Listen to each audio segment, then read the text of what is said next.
50% जागा रिक्त ठेवायच्या झाल्या तर कमीत कमी त्यांना फक्त 200 जागा भरता येणार आहे आणि 200 जागा राखीव ठेवायच्या।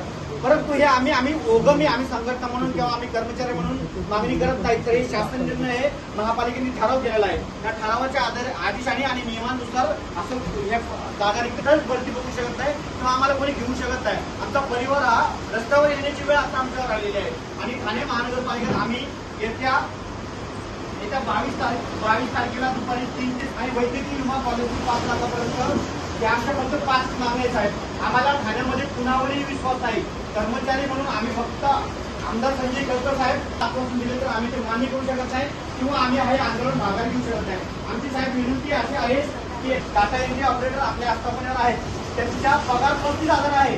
नियमानुसार त्यांना फक्त 10% ठेकेदाराचा पैसा आहे त्याच्यामध्ये, पण आम्हाला आता फक्त 17,000 पगार दिला जातो।